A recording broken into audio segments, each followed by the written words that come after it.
BJP के एजेंडे में जो चीज़ें थी बीजेपी ने करके दिखा दी। जो छवि बदलने की बात मैंने कही, जो आप, क्योंकि आप बहुत मुखर थे इन सारे मुद्दों को लेकर, आपके कई सारे इंटरव्यूज़ में इनका जिक्र होता था।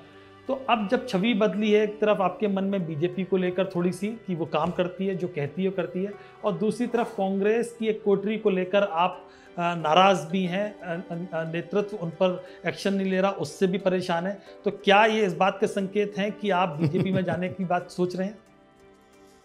देखिए, अगर मैं बीजेपी में जाने की बात सोचूंगा तो मुझे सोचने की क्या जरूरत है, चला ही जाऊंगा। तो आप जा रहे हैं?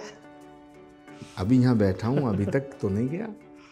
नहीं गए, ये तो बात सही है, क्योंकि आप अभी नहीं गए। मुझे आप बताओ, लेकिन यदि मुझे बीजेपी में जाना होगा तो फिर तो मैं चला ही जाऊंगा ना, मुझे रोकेगा कौन? तो कोई तो कारण है कि मैं नहीं जा रहा हूँ। कुछ इसका संकेत दीजिए, कौन सा कारण है? जिस दिन मुझे लगेगा कांग्रेस पार्टी पूरी सनातन धर्म के और भारत के विरोधी हो गई, उस दिन पार्टी छोड़ दूंगा। अभी मुझे लगता है कि कांग्रेस के कुछ लोग हैं जो पार्टी के खिलाफ, जो सनातन के खिलाफ हैं, और पार्टी नेतृत्व जो है वो कुछ ना कुछ बड़ा फैसला लेगा उनके खिलाफ। तो आप अगर पार्टी नहीं छोड़ेंगे, या चूंकि आपको अभी उम्मीद है कांग्रेस से, कांग्रेस आला कमान से, तो क्या 2024 में आप चुनाव भी लड़ेंगे? 2014 का आपने चुनाव लड़ा, 2019 का भी लड़ा, 2024? देखिए, 2019 में मैं, राजनाथ सिंह जी होम मिनिस्टर थे भारत के, उनके खिलाफ लखनऊ से चुनाव लड़ा। लखनऊ की जनता ने मुझे बड़ा प्यार दिया, जबकि लखनऊ में मेरा कोई ज़्यादा परिचय नहीं था, फिर भी लगभग 2 लाख वोट मिला मुझे।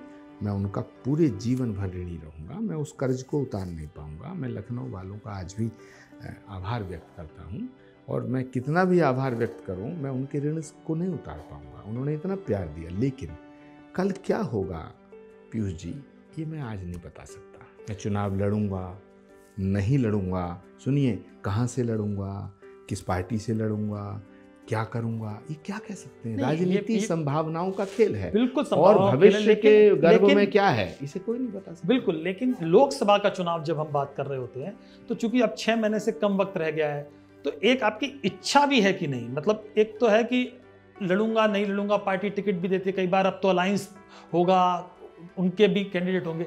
सवाल यह है कि आचार्य जी की इच्छा है या नहीं? देखिए, मैं इसमें कोई लाग लपेट करके बात नहीं करना चाहता। भारत की गौरवशाली संसद का सदस्य कौन नहीं बनना चाहेगा? बनना चाहेगा।